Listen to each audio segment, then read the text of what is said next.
Hey guys, WA7PBE here, and I'm here with a new video for y'all because on my activations I sometimes get asked, hey, what antennas are you using? My radios are pretty much always the same.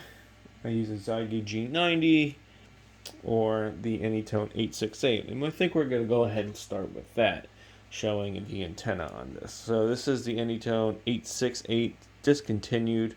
If you want a sticker, let me know.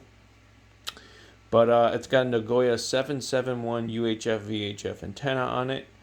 It works. It works great. It's just a standard SMA connection, as you can see here.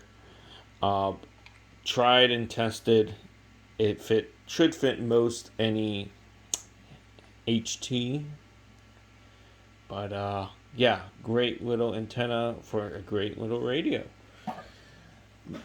If I want to push out a little more signal, I have this Tram UHF VHF mag mount. It has about a 10-15 foot coax on it.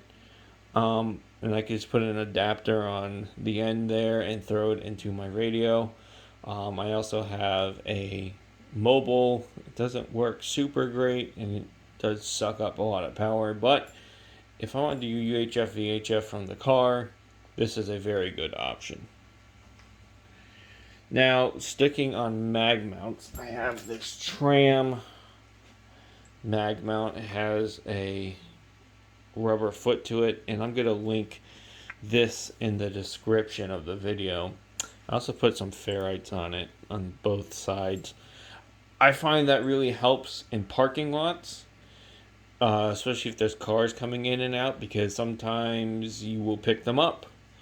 And this kind of helps keep the noise out of the wire to an extent. You can only do so much. Standard, standard connection there, but yeah, it's got the 3/8 inch, I believe, threading in it. It's the proper threading to fit the ham sticks, and that's all that matters.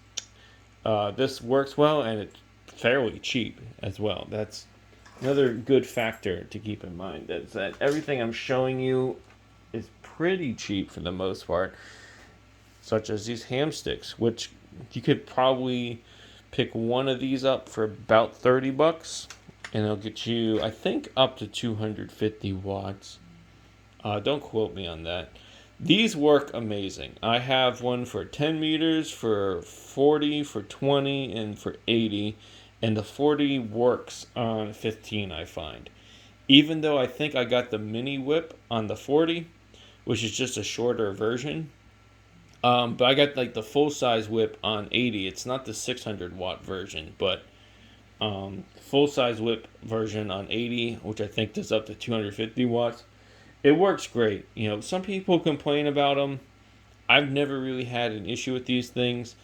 You might need to tune it up a little bit, like, adjust the length of the whip, but these are quick and easy to use, and like I said, they're fairly inexpensive.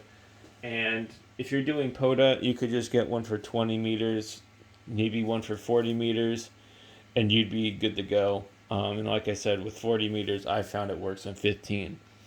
Something else I do use sometimes. So I have the 1-to-1 balun here I picked up off of Amazon. It's like $15 or something on there, but it works amazing for some reason. It shouldn't work as good as it does for its cost, but alas, it does. It says it only does, I think, up to 100 watts. I haven't pushed it that far. Setting up a dipole can be a little challenging where I activate. I'm also building an NFED with this box, and it's a project I'm working on. I do have an NFED here. This is the MFJ. I think it's a 1984. Doesn't say. The little box thing broke. That's why there's tape on it. But it's held together now. So I think there's a little clever way of doing it. So what I'll do is I'll get the transformer here. And this does 40 to 10 meters, I should mention. But I get the transformer here, leave it the radio, unwind it down to wherever I'm going to be putting the other side up.